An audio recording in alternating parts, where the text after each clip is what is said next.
Good day to all our viewers at home and welcome to A New Thing, proudly brought to you by the Global Business Roundtable. My name is Sindy Mabe, your host for today. Now, the Global Business Roundtable, also known as GBR, is a Christ-centered organization. GBR is a multi-denominational, multicultural, and multiracial organization focusing on the holistic development of its members in line with God's purpose for their lives. GBR focuses on the kingship of Christ and not only the priesthood of Christ. It encourages its members not only to influence and take over the spiritual mountain, but also other sectors of society, such as education, the economy and finance, science and technology, sports, arts and culture, politics and governance, and also deals with family and societal issues. The name of the show is taken from the book of Isaiah, that's 43, or rather Isaiah 43, verse 18 to 19, and it reads as such: "Forget the former things, do not dwell in the past. See, I am doing a new thing. It springs forth. Do you not perceive it?" Today we discuss the topic on debt. We'll look at how it is defined, how it is obtained and preserved. Our panelists will help us unpack this fundamental and spiritual concept of debt and how to get out of the debt trap.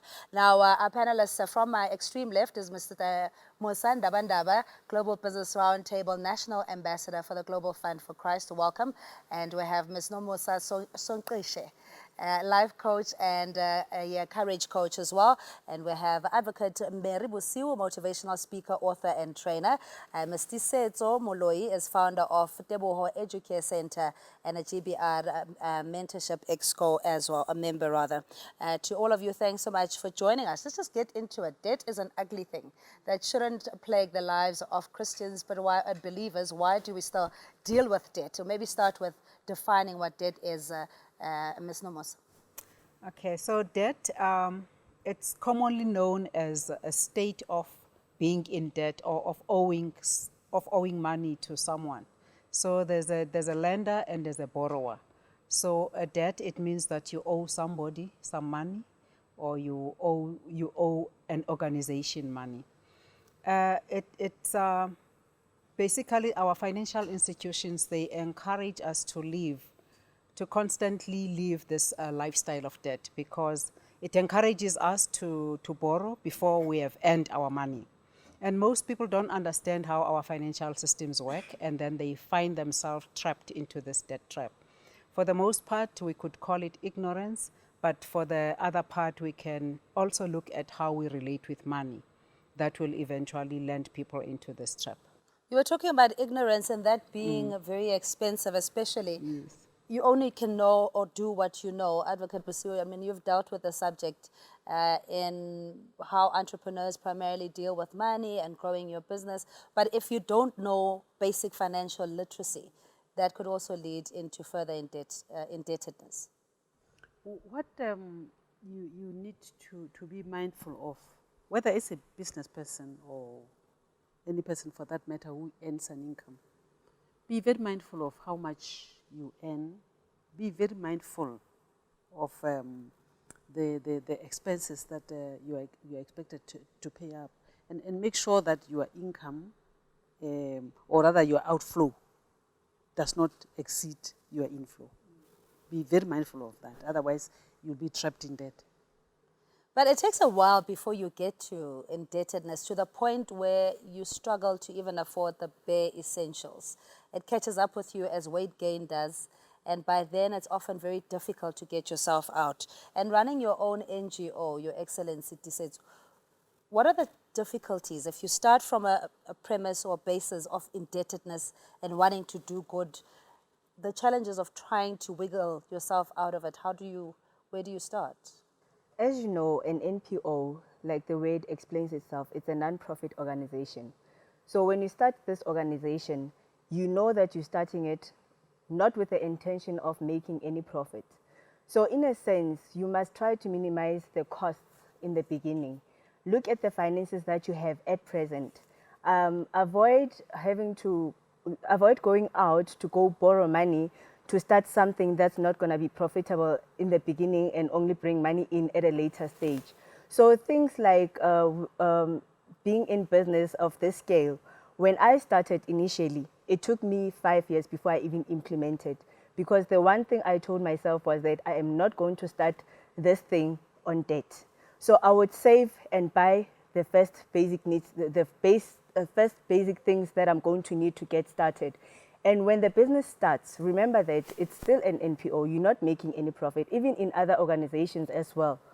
When you are starting a business, you know that in the beginning, you have to make money and invest it back into the business to grow the business. Hence, you have the most vital thing that you need to do as an entrepreneur in any sphere is budget, budget, budget. Look at how much is coming in. What are the basic needs? That is the first money that's going to go out, and then what you need to save for. One thing we also do is that when money starts coming in, you eventually begin to think that now I am rich.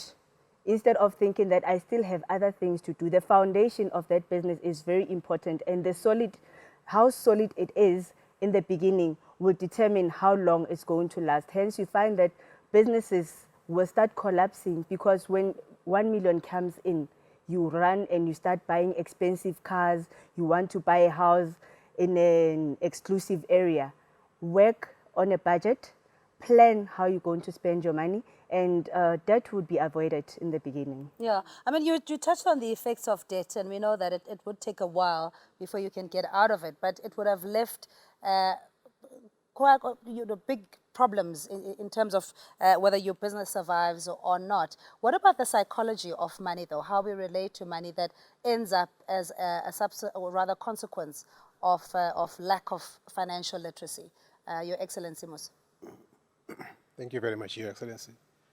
You think maybe one needs to start off by saying that it is actually worrying that we go to school, learn about all sorts of crafts and expertise or exposure or backgrounds therein. But not many of us actually take the time to learn how to relate to money. So the problem we are having is now also, if now we are coming in with that issue of ignorance in terms of how to relate to money, there is then also the aspect of need vis-a-vis want. Oftentimes we have, elevated wants into needs when they actually are not. So I think we are actually not being realistic to ourselves as people. The way we relate to money and the way we actually analyze our needs against our wants. The tendency is for us to sort of drift towards satisfying the wants and then find ourselves trapped in debt because we are beginning to live beyond our means. I think what Her Excellency said there, that is when your income streams is overshadowed by your outflow streams, then you're in trouble. What I'm also hearing is the need to introspect and to be honest about your circumstances, where you are, how far deep you are in trouble when it comes to financial indebtedness. But when do you realize that you're in a debt trap? Does it have to take an eviction notice? Does it have to be a repossession? Does it really have to be that ugly? I think the moment you see, although I don't know if everybody does, when you are already in debt, they have the courage to go back and check what's going on. But the moment you spend more than 75% of your income servicing debt, that's a signal that you are probably now exceeded the threshold. If you start paying, if you start taking from your credit card to pay your bond, or taking from one lender to pay another lender, you are just juggling them now. So it's already out of control. So you could be called insolvent because now you are living beyond your means. Your income is no longer able to justify what you are paying out. But also, I think for the most part, linking to the earlier question about our relationship with money, I think how we relate with money is what we have seen, especially in the black community, how we've seen our parents spend the money. We've got this relationship where we don't know if we want the money or how much of it do we want. I mean, if you ask somebody, what would you do with your million? They will declare things like, no, as long as my family don't know. I don't want people asking me for money. So we don't know if we want money. If I just throw a question, how much do you earn? We don't know how much we earn. So we've got this relationship that we want the money, but we're not sure if it's going to change our personality, We're not sure if it's going to make us arrogant.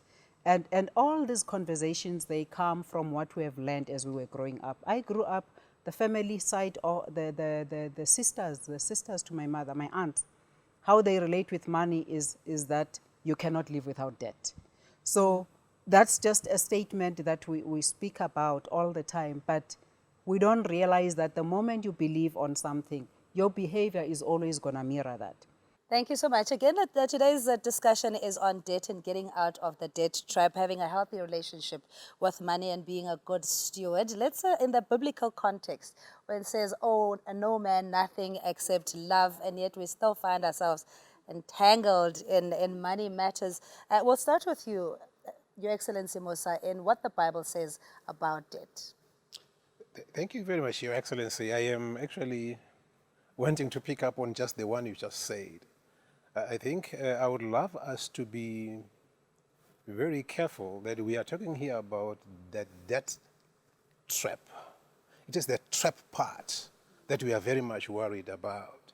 Actually, the Bible does not prohibit, nor does it encourage debt.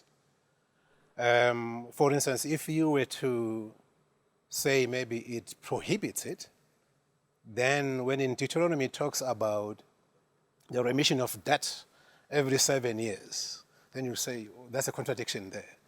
But what it's saying here is what we can refer to as bad debt, not in the accounting sense, but bad debt, and indeed some good debt.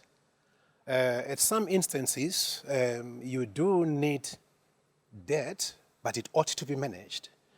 For instance, my colleague just said that she's been in the banking industry. In the banking industry, effectively speaking, banks don't have money, but they take your money by way of deposits and then lend it to whosoever comes in to borrow. So yes, the issue of borrowing is actually there, but the issue is how do we manage that so that it is within limits, so that then you can own that, because the Bible really insists on a righteous person paying his or her debts. But a stupid person accumulates debt and he suffers under that debt and fails to pay it back.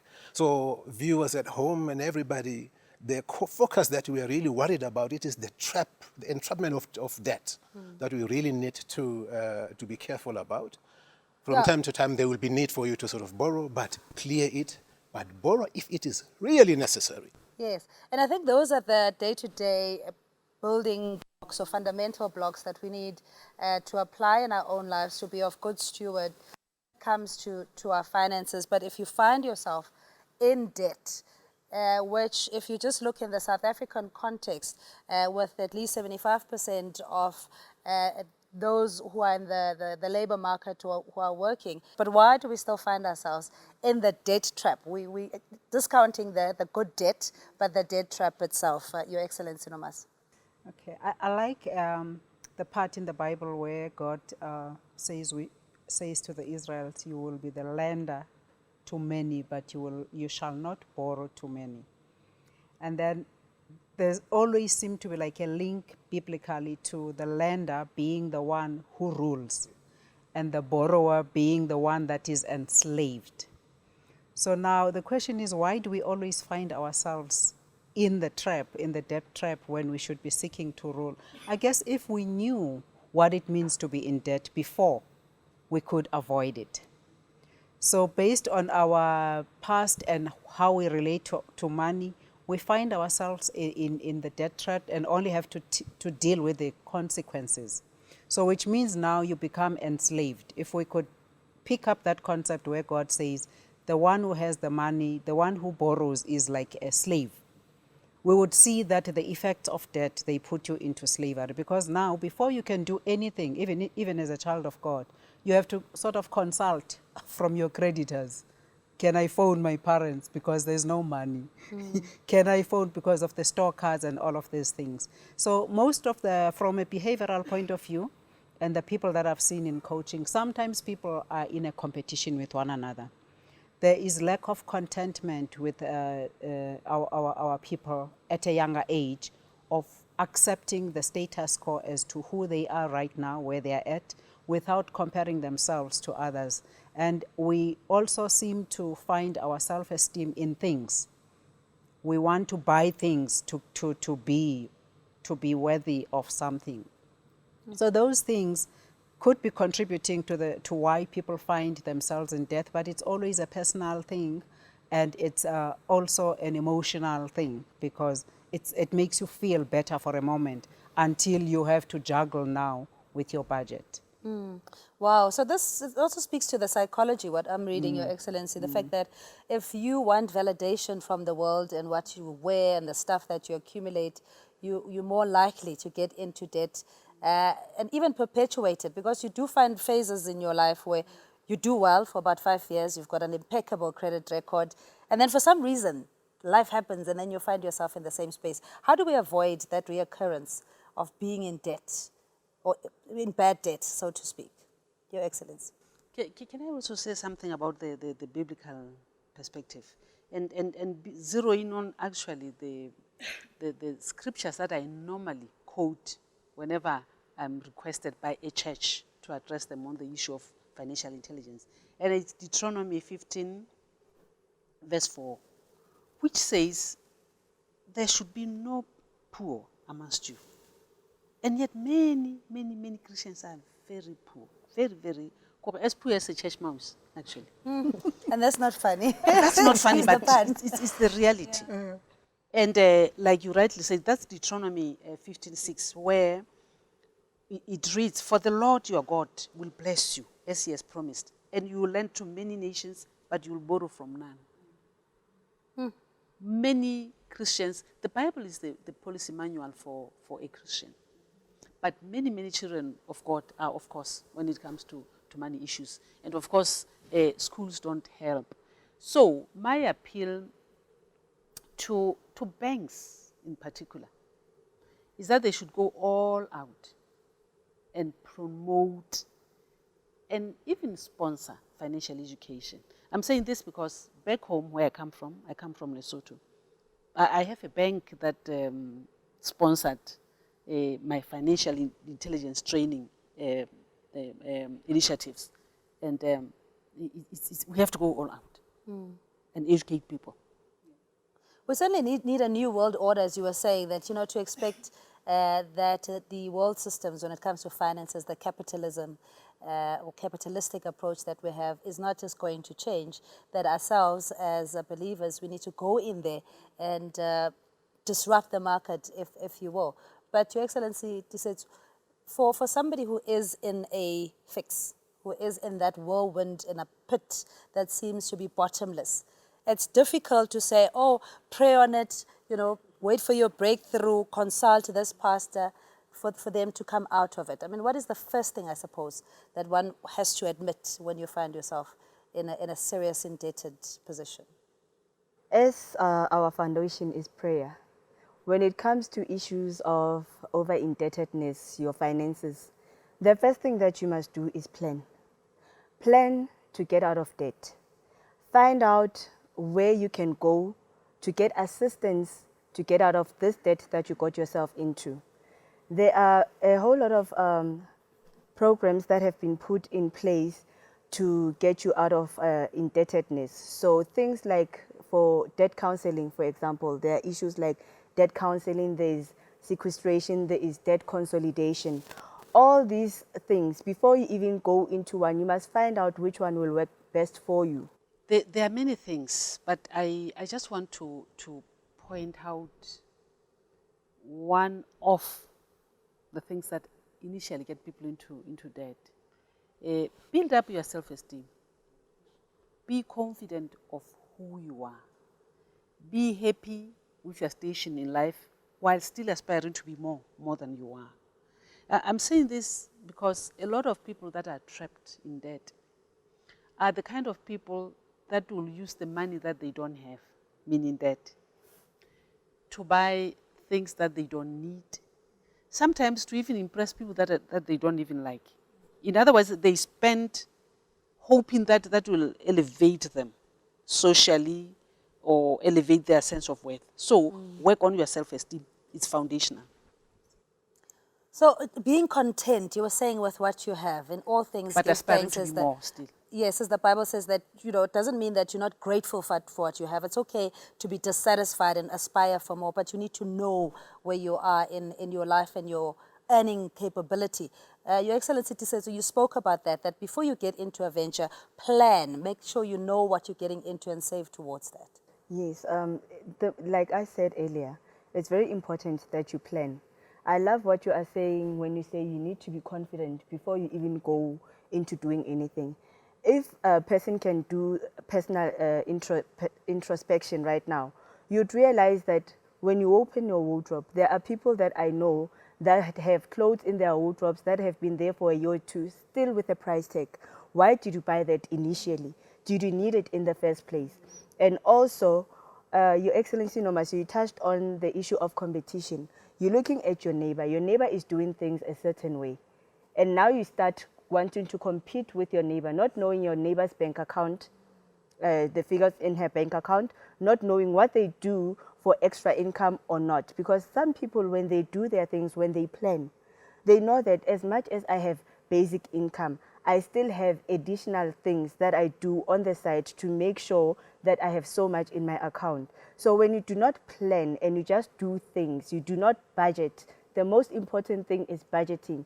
Plan, budget, this is how much I have, this is what I need, and then you also give yourself a time frame, as I want to achieve this by such a period, so that when you plan, you know that in the first month I save so much until you reach your goal. Everything that you do with regards to finances, you need to plan, budget, save, sacrifice. You'll eventually get to that. You are already indebted. You still go and borrow money to pay the debt that you already have, accumulating more debts. Do not get tempted to go into debt. Lead us not into temptation and deliver us from this debt trap. Amen. That's how we need to put it. Amen. Lead us not into temptation. When you pray, the one thing I love about the Lord's Prayer is that if everybody were to pray the Lord's Prayer with an understanding of what it says, lead us not into temptation. Temptation in every spheres of life. Temptation to go and borrow money. You want to borrow money just to cover something that's going to last for an hour, but you spend 6 months paying that money back. It doesn't really work for me. And especially when you're surrounded with all opportunities to spend money that you don't have. There's shopping centers all over the place, and very little financial literacy academies, so to speak. So people are, at the end of the month, you've worked so hard, so you need to reward yourself by taking the family out for dinner or lunch and going for a bit of shopping. So it's like perhaps a behavioral pattern that needs to be shifted. Yeah. So again, how do we encourage people to stay out of debt, or the more specific question, to ensnare ourselves out of debt? I want to pick up on what Your Excellency Tiisetso was saying about budgeting. A lot of people have got budgets, and it's an Excel spreadsheet. And there is no correlation between what they've put on their budget and their behavioral, their spending. So I want to encourage people. Go get your bank statements, 3 months at most. Look at those statements and see where are you spending your money. Go and look at your pay slip if you earn a salary, or at your debtors record if you collect from other people. And look at how much you earn. Sometimes you ask people how much do they earn and they can't tell you because they don't want to know. It's almost like you want to be in denial. Every single person that you are paying, service providers, counselors, rates and taxes, we need to get into the habit of reading those statements. You'll be surprised what you find on your bank statements. Somebody found a 99 rand that has been going through their account when I asked them to do this exercise, and they couldn't even figure out when did it start. So we need to take responsibility by practicing these practical things until we get into the habit of understanding that money is our tool. It is our servant. We should be in control. Being in debt and unmanageable debt, it means you have lost control. You have outsourced your control to the money. So if you do those things, then you will come to a realistic budget. And that budget will tell you exactly how where you should now slow down, because some of the things you could find that you were doing them habitually. You have in your budget 100 Rand for airtime, but you realize that you are spending 1,000 Rand on data. That is not correlated. So it's important to take control of your money in the most least practical things. Then you will avoid being ensnared. Then you'll find opportunities to save. You'll find opportunities to prepare for whatever it is that you want. I want to encourage younger people to save for anything that you want. Save.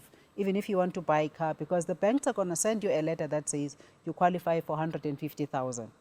Do not accept any invitation for debt. The only debt you can incur is the one that you have planned yourself after you have looked at your circumstances.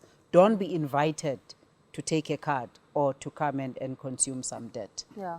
No, very, very sound wisdom and information there. But Your Excellency, Musa, you were talking about how intergenerationally this information is shared as well.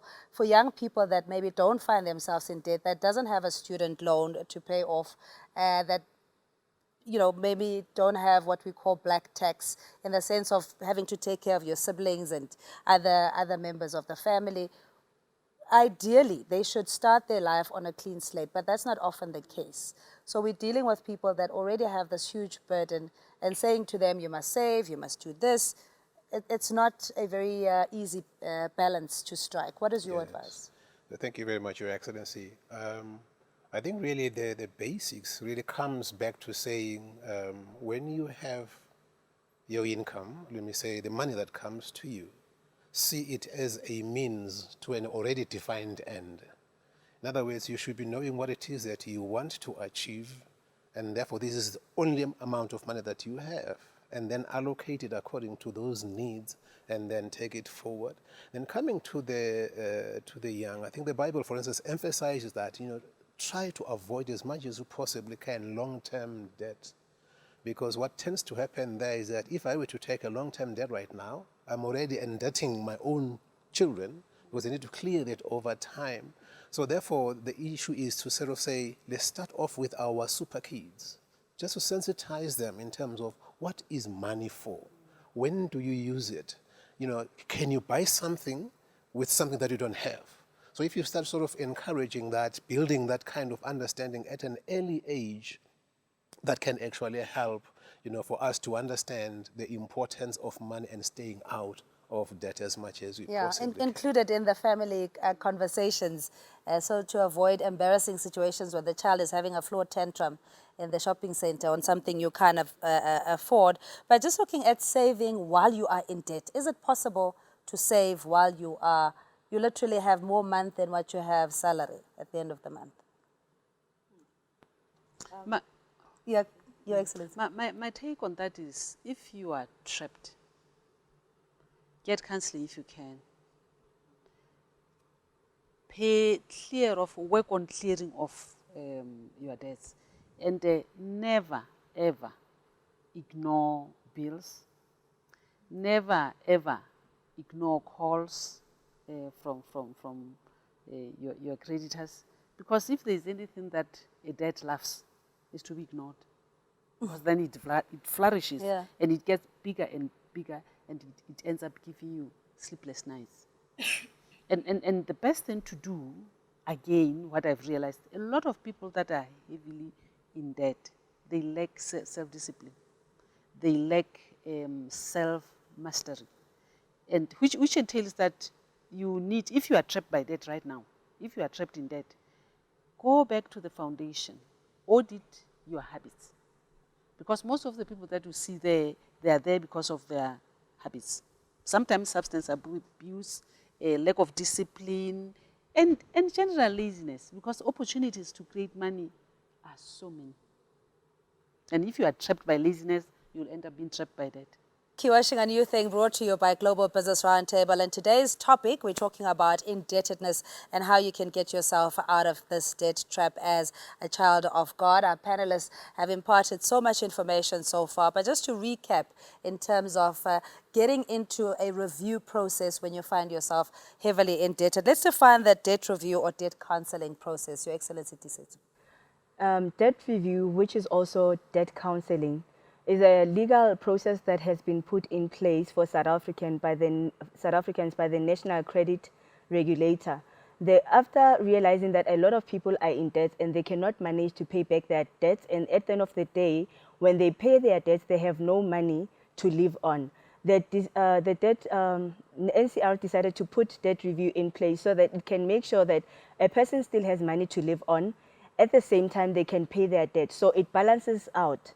So under debt review, we reduce your normal monthly repayments to your creditors to ensure that as much as you are paying on this side, at home you still have money to buy your bread, which is like cover your living expenses, because you do need money for living expenses. Instead of all your money, 75%, as Your Excellency Nomase earlier said, more than 75% going out to your creditors, you are left with nothing. You cannot even afford to pay for the basics like petrol, fuel to get to your workplace, to take your kids to school. So under this process, you'll be able to have money to live on. You'll have contingency, which is money that people never really work on. Contingent is what you said earlier, Your Excellency Cindy. Can you have money saved up while you are over indebted? Under debt review, you will be able to have that because it is a necessity, it is a must. You save a certain portion, you pay your creditors, and you still live from all that income will be divided accordingly. So it just slows down the process. For example, if you went under debt review, you know, things could literally run out of control, where your assets or possessions could be repossessed, etc. So this slows down the process. Yes. In a sense. It's a buffer. Yeah, it slows down the process, and also it protects you. Letter of demands come out, you ignore them. Then attorneys start sending you letters collecting on behalf of the company that you owed. And remember that once it goes to the attorneys, they also add on, meaning that you are going deeper into debt. But while you are under debt counseling, it freezes all those processes. And now the debt counselor, me as a debt counselor, goes to your creditors to say, I'm negotiating on behalf of this person. But now the other problem that arises while still under debt review is that some people, they still default. Remember, a debtor is used to now being in debt. They have their own way of thinking, their own way of doing things. So when they realize that now under debt counseling, they have money to live on, they want to go and borrow. Hence, as I said earlier, it's a legal process. When you apply for debt counseling, it takes 60 days for the whole process to finalize. In the first 30 days, your debt counselor works out a budget for you to see how over indebted you are. And then after that, it sends out the letters to your creditors to say the person has applied for a process to counsel the debt. It is debt counseling. We are counseling the debts that you're already in. And then after sending out that notification, your creditors will respond back to your debt counselor. Remember now, the debt counselor is a middle person negotiating on your behalf. You failed, now you went for assistance. That person is negotiating on your behalf. While under the process, you will be listed on ITC as having applied for debt counseling. That prevents you from going into borrowing more money. Because once you apply for credit, and I think it's a good thing that this has been put in place, because it gives a red flag to the creditors, to other creditors, to say, this person is still going under counseling for their finances. They cannot afford, so do not give them credit. Even if you had the temptation. Okay, Even Your Excellency, I know it's quite a detailed process, but thanks for sharing that. What's the difference then with debt counseling and sequestration? Big word there, if you will unpack it for us, Your Excellency. I'll ask our advocate to unpack that. So I thought, you know, with me, I'm thinking with banking and the legal aspect, so somehow it's interrelated, Your Excellency. For a person that is under sequestration, essentially you're like a minor. You can't enter into contracts. You are essentially barred from living a normal life where you can carry out commercial activities that have financial implications. I'm just trying to simplify it. Okay, this is in the process where you find yourself being insolvent, or you know, there's a court order that actually ensures that you don't go transacting with people, because really you're going to jeopardize them. Yeah. At which stage do you find yourself in this particular position of being sequestrated? You can apply for that, or one of your creditors can do that. Okay. Yes. So, but that's not an ideal situation. It sounds a little bit less threatening than being under debt review. Well, it's more threatening because you can't do anything. You can't contract. You really, it's like your life is frozen. Yes. My word. Talking about that, I once learned of powerful wisdom that if your credit cards, you know, the plastic money is eating you inside out, freeze them up. Freeze them up, because you can't exactly defrost them for frivolous spending. Yeah. Speaking of divorce, there's also debt that you get yourself into a matrimonial arrangement where, you know, if you're married in community of property, for example, all the debt and wealth or assets that the person has comes with the contract. So what are some of the observations that we need to make, or discussions even we need to have as couples, you know, when you get into matrimonial debt? Your Excellency. Sure, on the matrimonial Yeah, no, side. for those that are married, because I'm not particularly qualified. Yeah, interestingly, I think that is where, as couples, we really need to be very much open with each other to sort of say, this is where I am as far as debt is concerned. And before you even enter into some sort of a debt, it makes sense to sort of consult your spouse and say, this is where we are going into, and this is how it is going to benefit us as a family. Because that is where maybe some sense could be, you know, drilled into the other party, who may be excited about having to live at a certain level that's beyond their means. We say, wait a minute, it's committing me as well. Can you sort of hold down a bit, and then we agree on which direction to go, as opposed to just going out there and committing, thinking you're committing yourself, yet you're committing yourself and your spouse, as well as the family, actually. Yeah. Your Excellency, just your closing remarks very briefly on the subject of debt. Well, I think if we can change our minds and treat money really as a tool and the servant that it is, we will be able to save ourselves from getting into debt. If you make your money do what you want it to do, and not just make it change who you are, rely on the money to make you something. If you are the one that's in control of your money, I think money, if it could speak, it would say that I am being made responsible for things that I know nothing of. Because between the money, the devil, and the mother-in-law, I don't know who gets blamed the most. But on behalf of money, money wants to say to you, you are in control. Use me the correct way, and you will be fine. Yeah, because money is not the root of all evil. You're saying that it's a servant, just in your... And thanks so much for staying with us, and thanks for your inputs and valuable contribution to this important subject matter, especially with our panelists. And to you at home, thank you indeed for watching and for tuning in. If you have questions or input, you can always visit our website. That's globalbusinessroundtable.com, globalbusinessroundtable.com, or alternatively, send us an email on comments@anewthing.tv, comments@anewthing.tv. And remember, at all times, to seek first the kingdom of God and his righteousness, and all these things shall be added unto you. Quoting from Matthew 6, verse 33. Thanks again for joining us. Be abundantly blessed until we see you next time.